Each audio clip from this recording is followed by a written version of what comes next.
Good morning બાળકો. ઉડાન વિદ્યાલય ધોરણ 3 અને વિષય ગણિત. તો ગયા વિડીયોની અંદર આપણે ગણિતની અંદર ચેપ્ટર 1 ની અંદર ચેપ્ટર 1 નું નામ શું છે? ક્યાંથી જોવું. તો આપણે એની અંદર કેટલાક આકારો વિશે સમજ મેળવી હતી અને એ ઉપરાંત સમમિતિ આકારો જોયા હતા અને સમમિતિ અક્ષરો પણ આપણે જોયા હતા. ઓકે, આજે આપણે જે આકારો શીખ્યા છે એના ઉપરથી કેટલાક પ્રશ્નોના જવાબ જોઈશું. ઓકે, તો આપણે એ માટે પહેલા અહીંયા હેડિંગ મારવાનું છે. પ્રશ્નોના જવાબ લખો. એમાં સૌથી પહેલો પ્રશ્ન છે કે કુલ આકારો કયા કયા છે. તમે જોશો તો આકારો તો ઘણા બધા છે, પણ હાલ આપણે ધોરણ 3 ની અંદર જેટલા આકારો, ચેપ્ટર 1 ની અંદર જેટલા આકારો આવે છે એ વિશેની સમજ મેળવીએ. ઓકે, તો અહીંયા પહેલો પ્રશ્ન છે કે કુલ આકારો કેટલા છે અને કયા કયા. તો આપણે ટોટલ કેટલા આકારો શીખ્યા છીએ? 6. કયા શીખ્યા છીએ? 6. ઓકે, 6 હતા. એ કયા કયા હતા? તો પહેલું ચોરસ છે, લંબચોરસ છે, ત્રિકોણ છે, વર્તુળ છે, પછી એક નવો આકાર આપણે શીખ્યા હતા જે પંચકોણ હતો અને એક છેલ્લો જે છે ષટકોણ. ટોટલ 6 આકારોની સમજ મેળવી હતી. ઓકે, તો અહીંયા આપણે લખવાનું છે કે કુલ આકાર 6 છે. ચોરસ, લંબચોરસ, ત્રિકોણ, વર્તુળ અને પંચકોણ અને ષટકોણ. ટોટલ 6 આકાર છે એ આ પ્રમાણે છે. ઓકે, હવે કોઈ પણ 4 ચોરસ વસ્તુના નામ. અહીંયા તમે ચોરસ વસ્તુ કોઈ પણ લખી શકો છો. તમારા ઘરમાં કે ઘરની આજુબાજુ કોઈ પણ એવી ચોરસ વસ્તુ દેખાય તમે લખી શકો છો. હાલ મેં લખ્યું છે ઘડિયાળ. તો ઘડિયાળ ચોરસ પણ હોય, ગોળ પણ હોય. ઓકે, પછી છે હાથ રૂમાલ, જે દરેક બાળકો આપણે યુઝ કરીએ છીએ એ હાથ રૂમાલ છે. કેરમ છે અને સાપસીડીનો પાસો છે. તો આ બધી વસ્તુ કેવી છે? ચોરસ છે. ઓકે, પછી છે કોઈ પણ 4 લંબચોરસ વસ્તુના નામ. તો લંબચોરસ વસ્તુ કઈ છે? તો અહીંયા 4 કોઈ પણ 4 તમે લખી શકો છો, જેમાં બસ છે, કંપાસ બોક્સ છે, પછી એસી છે ને, પછી આપણી જે પાટલી છે એ પણ લંબચોરસ છે. તો કોઈ પણ 4 તમે લખી શકો છો. અહીંયા હાલ મેં લખ્યું છે કંપાસ, બસ, પછી જે આપણું પુસ્તક છે એ, પછી મોબાઈલ. તો આ બધી વસ્તુ કેવી છે? લંબચોરસ છે. એ જ પ્રમાણે વર્તુળ એટલે કે ગોળ વસ્તુના 4 નામ લખવાના છે.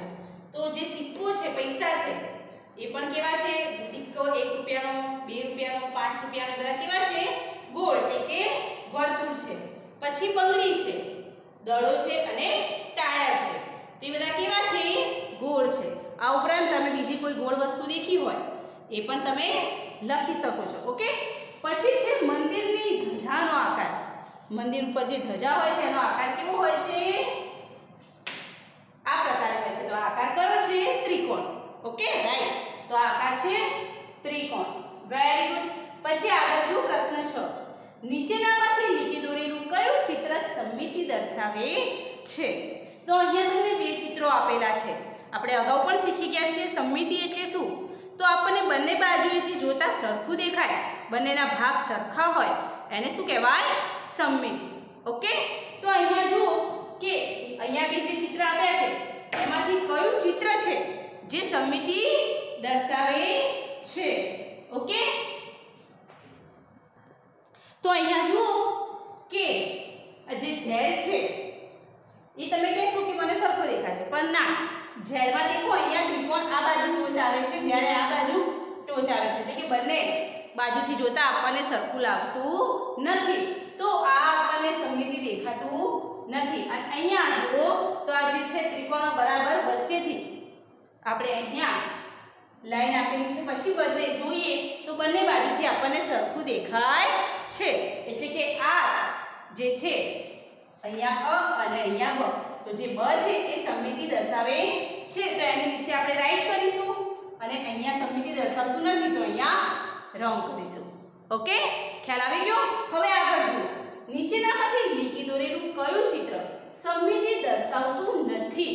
હવે સમમિતિ ન દર્શાવતું હોય તે જોવાનું છે. તો પહેલું આપેલું છે તો સમમિતિ દર્શાવે છે. જુઓ, આપણે અગાઉ પણ જોઈ ગયા કે બરાબર વચ્ચેથી બંને ભાગ આપણને સરખા દેખાય છે, તેથી તે સમમિતિ ધરાવે છે. હવે આ આકાર જુઓ તો તમે જોશો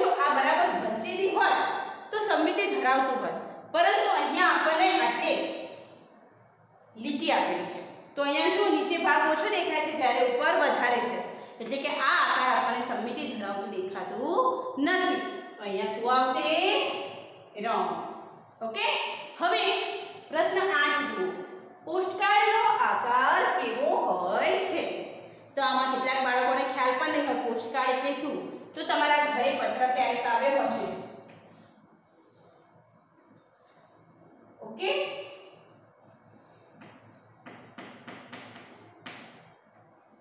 આ પોસ્ટકાર્ડનું છે ચિત્ર છે.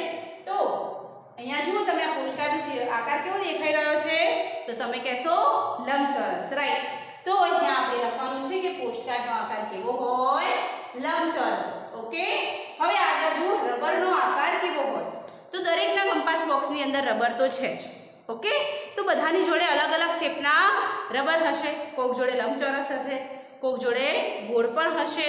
તો અત્યારે અલગ અલગ કંપની અલગ અલગ પ્રકારના રબર બનાવે છે. તો આપણે તમારી જોડે જે હોય રબર લંબચોરસ હોય તો તમે લંબચોરસ લખી શકો છો. ઓકે, તો લંબચોરસ અને ગોળ મેં બંને લખ્યું છે. હેંગરનો આકાર, તો આપણી તિજોરીની અંદર નવા કપડાં લટકાવીએ છીએ આપણે, એ હેંગરનો આકાર કેવો હોય? મેં અગાઉ પણ કહ્યું છે. તો હેંગરનો આકાર ત્રિકોણ હોય. ઓકે, ખ્યાલ આવી ગયો? તો આ 10 પ્રશ્નો તમારે તમારી મેથ્સની બુકની અંદર વ્યવસ્થિત લખવાના રહેશે. ઓકે, તો બાળકો હવે આગળ જુઓ. અહીંયા કહ્યું છે કે મૂળાક્ષરોનો અડધો ભાગ સમમિતિ દર્શાવે તે રીતે પૂર્ણ કરો. અહીંયા કેટલાક તમને મૂળાક્ષરો આપેલા છે. તો એનો અડધો ભાગ તમને આપેલો છે અને એનો અડધો ભાગ આપણે દોરવાનો છે. એટલે કે બરાબર સમમિતિ થાય એ પ્રમાણે દોરવાનો છે. બંને બાજુ સરખા ભાગ દેખાય એ રીતે આપણે મૂળાક્ષર પૂર્ણ કરવાનો છે. ઓકે, તો ચાલો આપણે પૂરા કરીએ. તો અહીંયા જુઓ તમને જે પ્રમાણે આપેલું છે સેમ એના જેવો બીજો ભાગ દર્પણની અંદર જોતા આપણને એનો ભાગ કેવો દેખાશે. ઓકે, એ પ્રમાણે આપણે અહીંયા બીજો ભાગ દોરવાનો છે. તો અહીંયા જુઓ, અહીંયા તમને આ પ્રકારની લીટી આપેલી છે. તો આપણે એની ઊંધી, ઓકે, આ પ્રકારે લીટી દોરવાની છે. પછી અહીંયા આડી લીટી આપેલી છે. તો અહીંયા પણ આડી લીટી દોરવાની છે. દર્પણની અંદર તમે જોશો તો જે આડી અને ઊભી લીટી છે, આડી અને ઊભી લીટી છે તો બંને તમને સરખી જ દેખાશે. પરંતુ તમે દર્પણની અંદર તમે આ લીટી કરી છે આમ. ઓકે, તો તમને દર્પણમાં કેવી દેખાશે? આ પ્રમાણે દેખાશે. ઓકે, તો આપણે અહીંયા એ જ પ્રમાણે દોરવાનું છે. હવે આગળ જુઓ. તો અહીંયા તમને આ લીટી આપેલી છે ત્રાંસી. તો આપણે અહીંયા આ પ્રકારે લીટી દોરવાની છે. ઓકે, હવે આગળ અહીંયા જે નાની લીટી આપી છે મેં કહ્યું કે આડી લીટી તો સેમ ટુ સેમ એ જ પ્રકારે જોવા મળે.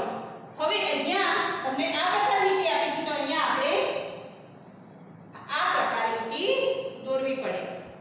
હવે એ જ રીતે આ લીટી, તો અહીંયા ઓકે દેખાય છે તમને? ખ્યાલ આવી ગયો હશે કે કયો અક્ષર બને છે. હવે અહીંયા આડી લીટી છે તો અહીંયા પણ આપણે આડી લીટી દોરવાની છે. તો બોલો કયો અક્ષર બન્યો? W. Very good, right. હવે આપણે એ જ રીતે બીજું કરીએ. તો અહીંયા તમને બે ઊભી લાઈન આપેલી છે. તો આપણે બે ઊભી લાઈન આ પ્રકારે દોરીએ. હવે અહીંયા જુઓ બંને આડી લાઈન છે નાની. તો અહીંયા બે આપણે આડી લાઈન કરીએ. ઓકે, ફરીથી બે ઊભી લાઈન છે તો બે નાની એવી ઊભી લાઈન કરીએ અને ફરીથી આડી લાઈન છે તો આપણે એ આડી લાઈન કરીએ. ઓકે, કયો અક્ષર બન્યો? આઈ. તો આ પ્રમાણે કોઈ પણ અક્ષર હોય તો આપણને બનાવતા આવડવા જોઈએ. ઓકે, અત્યારે મેં તમને 3 એક્ઝામ્પલ માટે શીખવાડ્યા છે. બીજા તમારી ટેક્સ્ટ બુકની અંદર બીજા ઘણા એવા આપેલા. ઓકે, તો હવે આપણે બીજો અક્ષર બનાવીએ. આ તો તમે તમારી ટેક્સ્ટ બુકની અંદર તમે બીજા આ પ્રમાણે કોઈ પણ અક્ષર બનાવી શકો છો. તમારી પ્રેક્ટિસ વર્કની અંદર ઘણા બધા એવા આપ્યા છે. ઓકે, હવે અહીંયા સ્ટેન્ડિંગ લાઈન છે, ઊભી લાઈન છે તો આપણે પણ એ જ પ્રકારે બીજી ઊભી લાઈન દોરી દઈએ. પછી અહીંયા અર્ધગોળ આપેલું છે તો આપણે બીજું એવું અર્ધગોળ દોરી દઈએ. ઓકે, અને વચ્ચે અર્ધગોળ આપેલું છે નાનું, એ અર્ધગોળ બનાવી દઈએ. છે ને ઈઝી બતાવ્યું? તો બીજો આપણો અક્ષર બની ગયો કયો છે બી. Very good. ઓકે, તો આ તો હતી મૂળાક્ષરની વાત. આ પ્રકારે કોઈ પણ ચિત્ર આપેલું હોય તો તમને સમમિતિ પ્રમાણે ચિત્ર બનાવતા પણ આવડતું હોવું જોઈએ. તો ચલો આપણે ચિત્ર બનાવીએ. ઓકે, અહીંયા બે ચિત્રો આપેલા છે. આ પ્રમાણે તમે કોઈ પણ ચિત્ર બનાવી શકો. કે ગ્લાસ છે, માનો કે અહીંયા ગ્લાસ છે તો તમને અડધો ગ્લાસ બનાવી આપેલો છે. ઓકે, તો તમને આખો ગ્લાસ બનાવતા આવડે ને? એ જ પ્રમાણે તમે આ ભાગ જે દોરેલો છે એવો ને એવો એની સામેની બાજુ. હવે અહીંયા આ રીતે આપેલી છે, ત્રાસી છે, તો તમને આ બાજુ કઈ રીતે દેખાશે? આ પ્રકારે દેખાશે. અને આડી લીટી તો આડીની જેમ જ આવશે. તો આ રીતે તમે ચિત્ર બનાવી શકો છો. કોઈ પણ ચિત્ર હોય તો તમે આ પ્રમાણે બનાવી શકો છો. આગળ જુઓ. ચલો અહીંયા ત્રાસી લાઈન છે તો આપણે એ પ્રકારે એની ઊંધી ત્રાસી લાઈન બનાવી દઈશું. આડી લાઈન તો આડી જ આવશે. ફરીથી ઊભી લાઈન છે તો ઊભી લાઈન, આડી લાઈન છે તો આડી જ આવશે. માત્ર ક્યાં ચેન્જ થાય છે? જે ત્રાસી લીટી છે ત્રાસી ત્યાં જ ચેન્જ થાય. પછી અહીંયા પણ આડી છે અને અહીંયા પણ આડી છે. ઓકે, તો એક મંદિર જેવો આકાર અને મંદિર જેવું ચિત્ર આપણને મળી ગયું. ચલો હવે અહીંયા આ બાજુ બનાવીએ. તો આ બાજુ શું બને છે આપણે જોઈએ. તો અહીંયા જુઓ, તમને એક અર્ધગોળ આપેલું છે. અર્ધગોળ પણ આપણે એ જ પ્રમાણે ઊંધું દોરવાનું છે. અહીંયા તમને એક આ પ્રકારે અર્ધગોળ આપેલું છે તો આપણે એને આ બાજુ,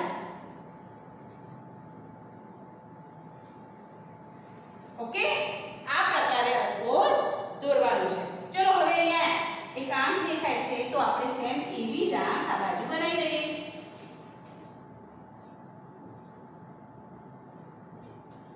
ઓકે, અહીંયા એનું અડધું નાક જેવું દેખાય છે તો ચલો આપણે એ બાજુ પણ એવું સેમ ટુ સેમ બીજું નાક બનાવી દઈએ.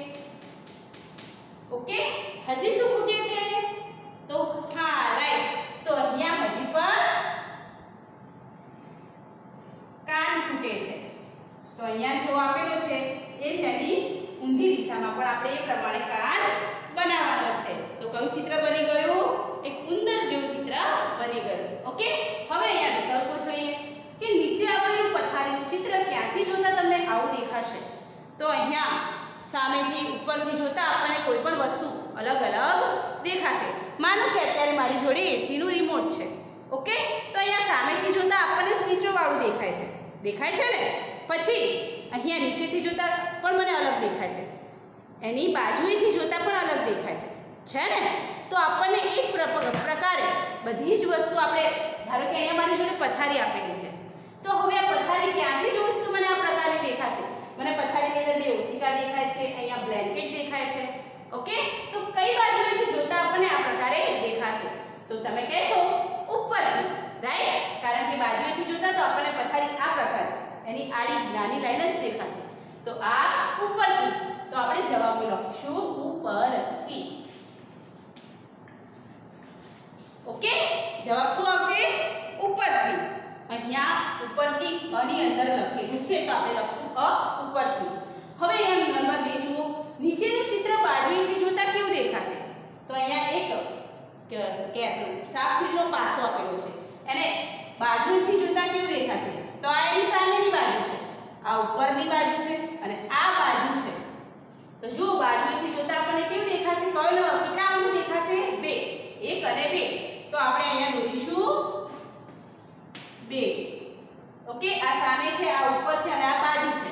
તો બાજુમાં કેટલા દેખાય છે? 2. 2 દેખાય છે ને? તો ત્યાં આપણે 2 દોરવાના